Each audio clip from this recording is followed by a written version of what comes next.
setelah eventnya kita tentukan dan tanggal kapan event atau peristiwa tersebut pertama kali masuk ke pasar, asumsinya telah didefinisikan. Langkah berikutnya, langkah ketiga, yaitu tentukan garis waktu atau timeline atau periode jendelanya. Ya, tentukan garis waktu. Apa yang dimaksud dengan garis waktu? Garis waktu itu adalah panjangnya waktu observasi. Panjangnya waktu observasi atas pengumuman atau atas peristiwa tersebut. Ada beberapa hal yang perlu kalian perhatikan kaitannya dengan langkah yang ketiga ini saat kalian menentukan garis waktu. Pertama, garis waktu itu bisa harian, bisa mingguan, bisa bulanan. Tahunan sebenarnya bisa, tetapi jarang ada yang menggunakan unit waktu tahunan untuk konteks event study. Zaman bisa nggak Pak? Bisa. Ya, bisa unit waktunya itu zaman, harian, mingguan, atau bulanan. Garis waktunya. Jadi, maksudnya begini. Kalau tadi itu misalnya event yang saya ambil itu adalah dimasukkannya saham ke JII dan hari pertama atau tanggal pertama pengumuman itu diasumsikan masuk ke pasar itu tanggal 2 Januari, maka kalau kita yang akan kita observasi itu adalah pergerakan harga harian, mingguan atau bulanan. Kalau dalam konteks tadi yang simulasi itu saya unitnya itu harian. Sehingga yang saya analisis itu kalau pengumumannya pertama tanggal 2 Januari ya berarti 3 Januari, 4 Januari, 5 Januari dan seterusnya. Tetapi dalam event study unit waktu itu nggak selalu harus harian. Bisa aja unit waktu itu zaman kalau memungkinkan. Atau mingguan sehingga kalau dalam konteks tadi pengumumannya itu diasumsikan 2 Januari maka yang saya analisis berikutnya seri waktunya itu adalah 2 Januari, 9 Januari, 16 Januari gitu seterusnya. Selangnya satu minggu atau bulanan. Bisa aja kayak gitu. Sehingga di event study garis waktu pengamatan itu unitnya bisa beragam. Bisa zaman, harian, mingguan atau bulanan atau periode waktu yang lain. Nah, kemudian setelah unit harinya itu kalian pastikan, unit waktunya kalian pastikan mau harian, mingguan atau bulanan. Maka berapa lama durasi waktu yang disorot setelah event, setelah nol tadi, H0 tadi. Berapa lama durasi waktu yang disorot setelah event. Jadi misalnya, tadi event yang saya contohkan itu adalah dimasukkannya saham ke JII. Yaitu tanggal 2 Januari diasumsikan pertama kali pengumuman itu masuk ke pasar tanggal 2 Januari. Nah, saya kepengen mengamati respon pasar atau pergerakan harga pasca pengumuman itu masuk ke pasar itu berapa lama. Kalau eventnya itu harian, kalau unit waktunya harian, maka berapa hari setelah event yang akan kita soroti, yang akan kita observasi. Kalau unit waktunya itu mingguan atau bulanan, maka berapa minggu atau berapa bulan setelah event pergerakan harga itu akan kita soroti. Ini maksudnya berapa lama durasi waktu yang disorot setelah event itu maksudnya begitu. Jadi kita mengobservasinya itu berapa lama. Kalau unitnya harian maka berapa hari setelah event. Kalau unitnya mingguan berapa minggu setelah event dan seterusnya. Dan ini akan sangat tergantung kepada konteks teoritis yang melekat pada event itu sendiri. Kalau eventnya itu seperti yang saya contohkan tadi, yaitu dimasukkannya saham ke JII, unit waktu yang paling relevan itu adalah harian, bukan mingguan. Tetapi kalau eventnya itu misalnya adalah pengumuman merger atau akuisisi, maka eventnya itu mungkin unit waktunya mungkin harian kurang pas. Bisa aja itu bulanan. Karena merger atau akuisisi itu kan manfaatnya ke pasar tidak bisa diamati dalam tempo waktu harian. Kalau ada perusahaan A merger dengan perusahaan B atau perusahaan A mengakuisisi perusahaan B, berhasil tidaknya merger itu tidak akan bisa kelihatan 1, 2, 3 hari. Tapi kalau bulanan mungkin baru bisa kelihatan. Sehingga kemudian unit waktunya itu kita memilih harian, mingguan, bulanan, atau periode waktu yang lain. Sesuaikan dengan konteks eventnya secara teoritis. Landasan teoritis yang melekat kepada event itu menjadi penting sebagai pertimbangan berapa lama, bagaimana, apa unit waktunya, hari, minggu, atau bulan, dan berapa lama durasi waktu yang disorot setelah event itu.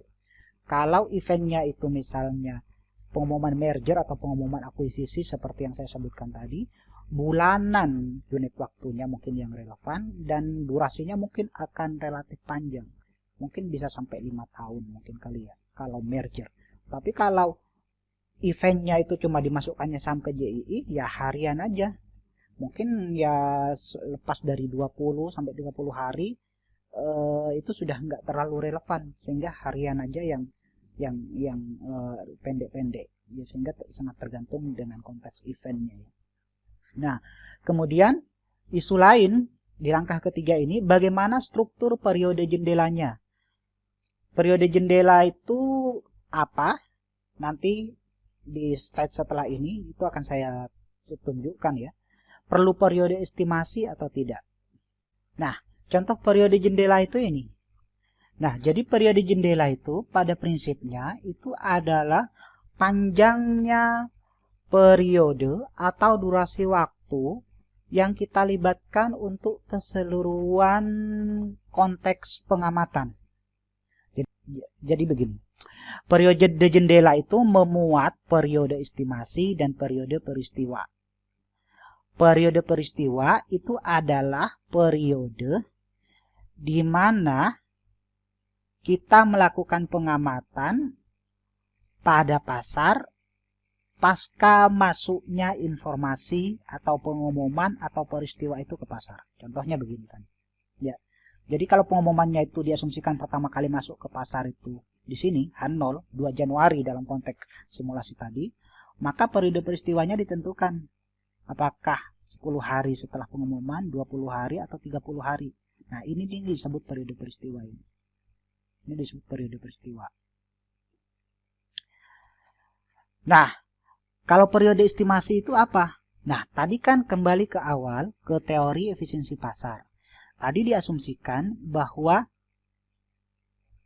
ketika pasar itu efisien, maka investor tidak akan bisa menggunakan informasi itu, tidak akan bisa memanfaatkan informasi itu untuk mendapatkan keuntungan abnormal. Keuntungan abnormal. Apa itu keuntungan abnormal? Nanti kita bahas di slide berikutnya. Nah, cuma keuntungan abnormal, apa yang dimaksud dengan keuntungan abnormal? Sederhananya itu keuntungan abnormal itu keuntungan di atas normal, di atas rata-rata pasar. Jadi kalau biasanya orang mendapatkan keuntungan cuma 10%, kemudian kita mendapatkan keuntungan 15%, maka 5% itu keuntungan abnormal namanya. 5%-nya keuntungan abnormal. Karena normalnya orang cuma dapatnya 10%. Tetapi kok kita dapatnya 15%. 5% itu keuntungan abnormal jadinya. Jadi ketika pengumuman itu dirilis, tidak berarti bahwa pengumuman itu tidak bisa menghasilkan keuntungan bagi investor. Bisa aja bisa menghasilkan keuntungan.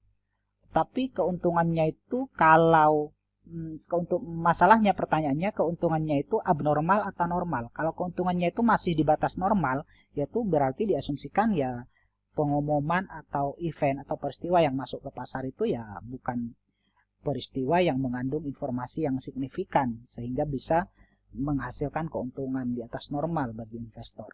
Nah, dalam konteks ini apa itu periode estimasi? Periode estimasi itu adalah periode di mana kita menghitung acuan return normal. Maksudnya begini. Kalau tadi dikatakan bahwa pasar efisien itu adalah pasar yang informasinya tidak bisa lagi digunakan oleh investor untuk memperoleh keuntungan di atas normal atau keuntungan abnormal, maka untuk mengetahui keuntungan abnormal tersebut, kita harus mengetahui dulu keuntungan normalnya kayak gimana.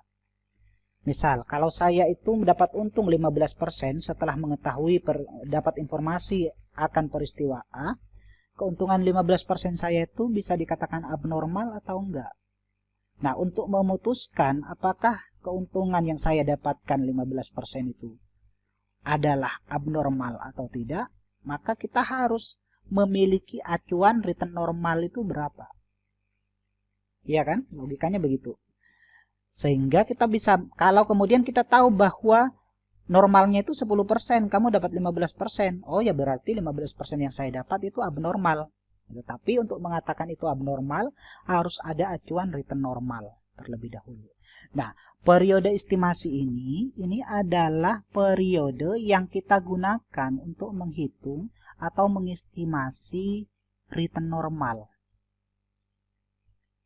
Nah, jadi di sini di H0 setelah peristiwa ini masuk, kemudian misalnya pasca peristiwa itu ada return abnormal yang dihasilkan investor enggak? Kalau ada return abnormal yang dihasilkan investor, maka pasar bisa dikatakan tidak efisien dalam bentuk setengah kuat.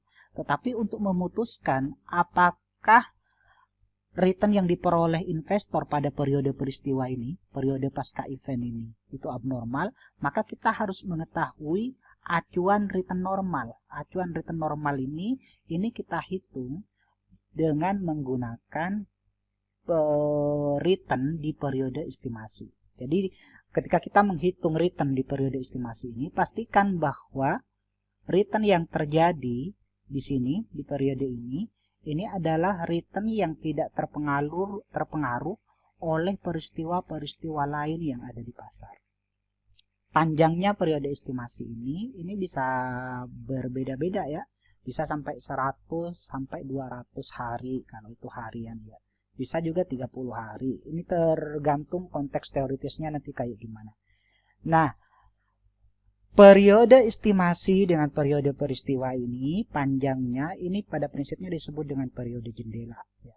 Jadi periode jendela ini keseluruhan periode amatan yang kita masukkan ke dalam konteks observasi kita di event study. Yang biasanya terdiri dari periode estimasi dan periode peristiwa. Di tengah itu adalah pengumuman ketika pertama kali rilis ya. Nah, bagaimana menentukan panjangnya garis waktu ini, lamanya berapa hari misalnya setelah H0 yang harus diobservasi, itu tergantung konteksnya dengan karakteristik event itu sendiri tuh tadi ya. Jadi kalau eventnya itu dimasukkannya saham ke JII, itu karakteristik struktur jendelanya mungkin dia akan berbeda jika dibandingkan dengan event seperti pengumuman merger atau pengumuman akuisisi. Nah, dalam konteks simulasi yang saya buat tadi, ini di sini di parameter event, ini maksudnya saya menentukan periode jendelanya. Di sini saya definisikan strukturnya ya. Jadi udah ketemu misalnya jumlah sampelnya itu 12. Eventnya itu dimasukkannya saham ke JII, pengumumannya atau H0-nya itu 2 Januari 2004. Nah, berapa lama periode peristiwanya? Itu 20 hari. Berarti 20 hari setelah event. Berarti 20 hari setelah event. Di sini saya tulis berarti 0 ini tadi ini adalah periode ketika event atau peristiwa diasumsikan pertama kali masuk ke pasar. Yang saya amati itu 20 hari setelahnya. Ini namanya periode jendela ini. Berarti 20 hari setelahnya. Ketika kita kembali merujuk ke sini, maka saya mengamatinya 20 hari setelah H0 ini. Di strukturnya di Excel jadi kayak gini. 0 ini adalah tanggal pengumuman, 1 sampai 20 ini adalah tanggal periode jendelanya, Kemudian periode estimasinya saya berapa lama? Misalnya saya tentukan dulu di sini. Periode estimasinya itu 99. Ya, 99 hari. Nah, ini ya. 100 hari harusnya ya. Nah, ini 100 hari. Min 1 sampai 100. Min 1 sampai 100 nih. Nah, ini kan min 1 sampai 100 berarti 100 hari. Ini 100 hari perdagangan aktif ya. Ini saya ganti 100 nih harusnya. Berarti nah. Periode estimasinya 100, periode jendelanya 20. Berarti kayak kalau kita ngerujuk ke sini lagi, ini saya mengamati 20 hari pasca saham itu dimasukkan ke JII dan periode estimasi yang saya gunakan itu sampai H-100 atau 100 hari sebelum pengumuman. Nah, ini berarti kita tentukan dulu, ini namanya menentukan struktur periode jendela. Cuma ini tidak digambarkan ke dalam bentuk gambar seperti ini. Tapi strukturnya sudah terdefinisikan bahwa periode jendelanya itu 120 hari, yang 100 harinya itu adalah periode estimasi, kemudian 20 harinya itu adalah periode peristiwa, atau kadang juga disebut sebagai periode referensi. Sehingga jendela peristiwanya itu saya mulai dari H+1 sampai 20 tadi ini. Nah, jendela peristiwanya. Kalau degree of freedom-nya ini 2 ya. Kalau ini nantilah saya jelaskan ya. Degree of freedom itu biasanya 2 kalau kita menggunakan market model. Ya.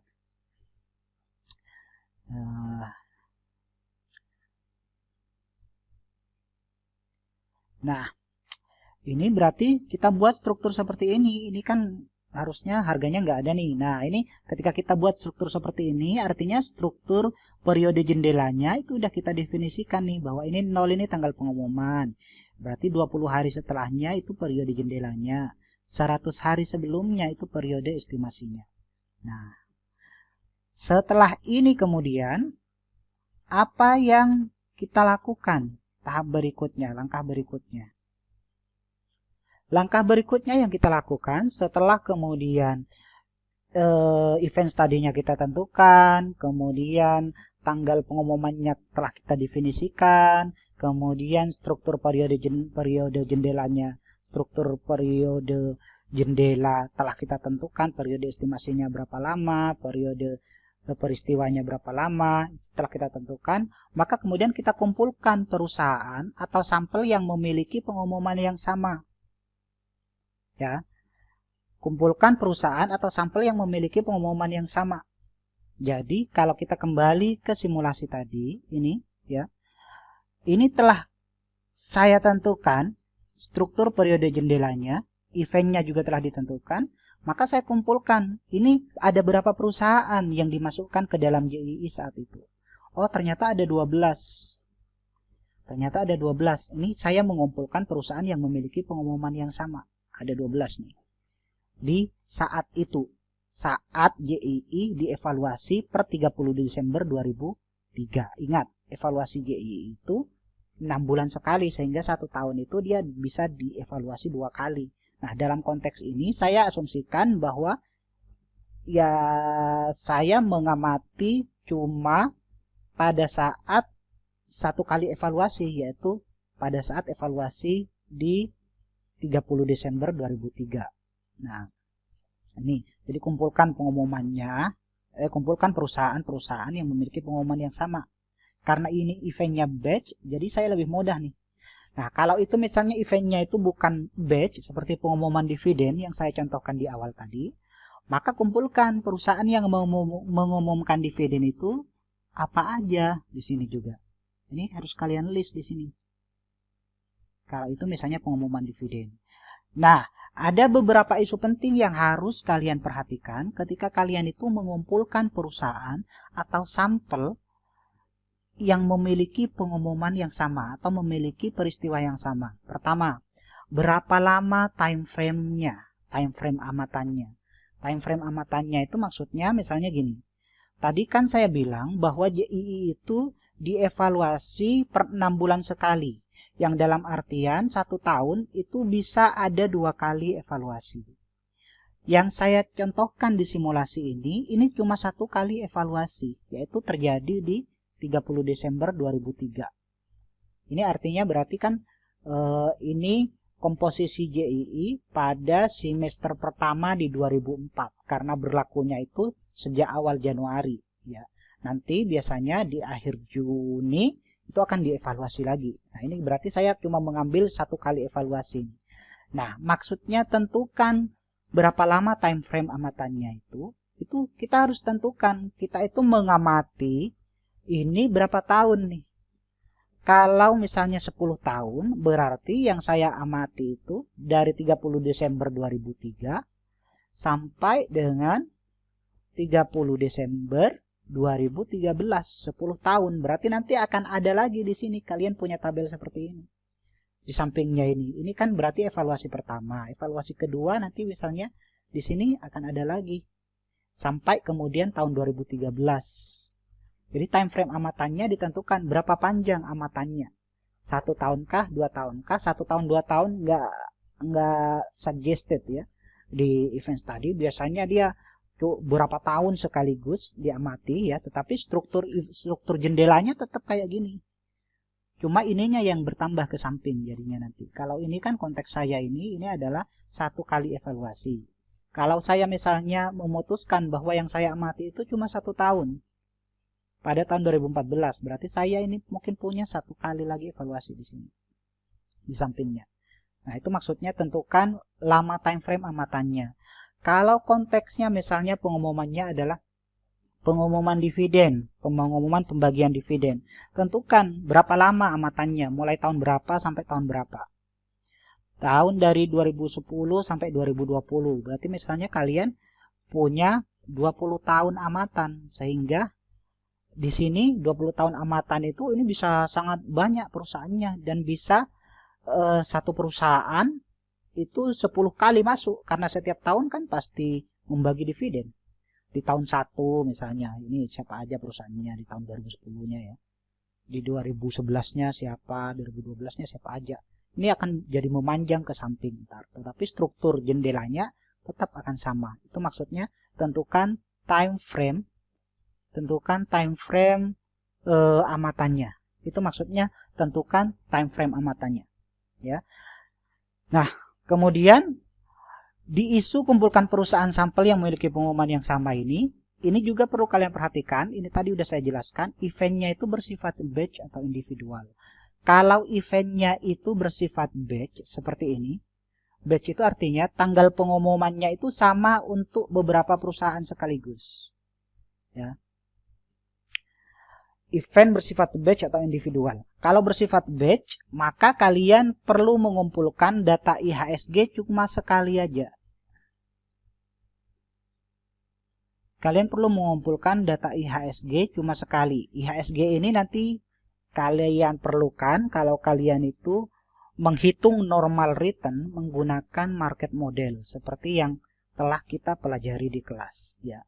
Jadi IHSG ini nanti kalian cuma butuh sekali, karena misalnya gini nih. Jadi ini ada 12 perusahaan yang pada tanggal 2 Januari itu resmi menjadi saham yang masuk ke JI.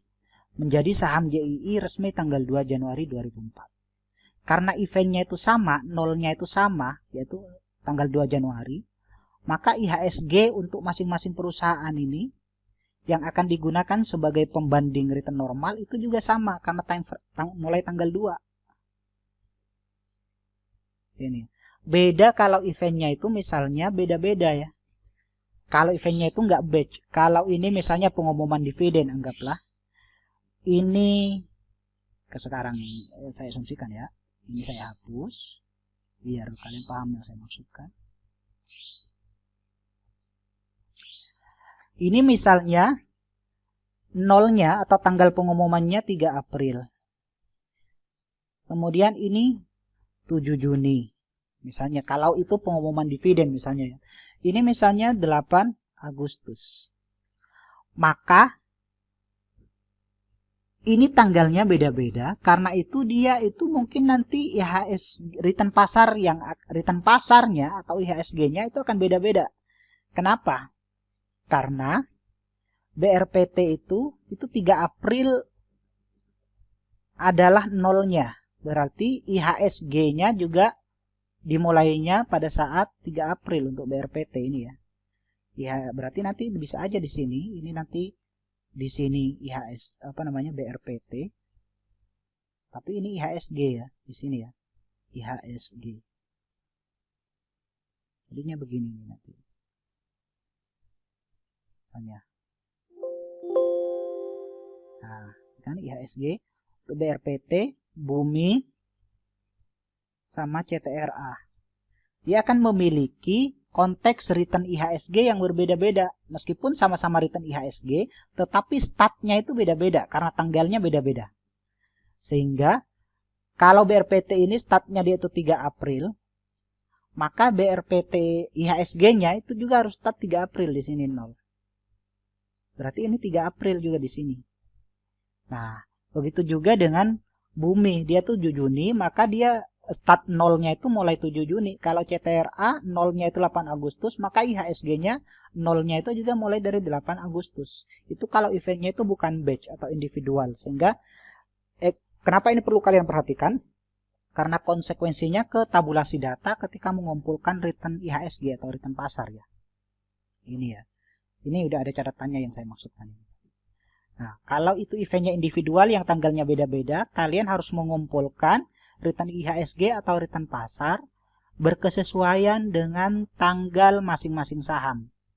Tetapi kalau eventnya itu batch, yang satu tanggal untuk beberapa perusahaan sekaligus, seperti ini, seperti yang sebelumnya skenario kita ini, dimasukkannya sampai JII, yaitu tanggalnya itu sama 2 Januari, nolnya untuk semua perusahaan, untuk 12 perusahaan ini, maka IHSG-nya cuma satu aja.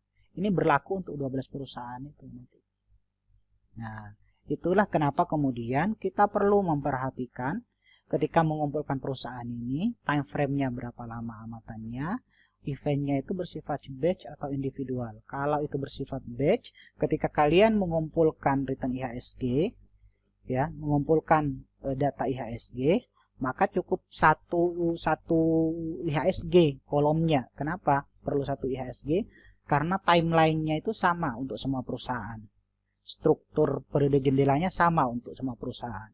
Tetapi kalau eventnya itu bukan batch atau individual, kalian harus mengumpulkan data IHSG yang berbeda-beda karena setiap perusahaan mungkin akan memiliki struktur periode jendela yang berbeda-beda. Nolnya itu ketika start di nol itu dia beda-beda, sehingga IHSG-nya juga harus beda-beda. Karena itu dua isu ini harus kita perhatikan ketika kita itu sampai pada tahap keempat ini, yaitu mengumpulkan perusahaan yang memiliki pengumuman yang sama dan mentabulasi datanya.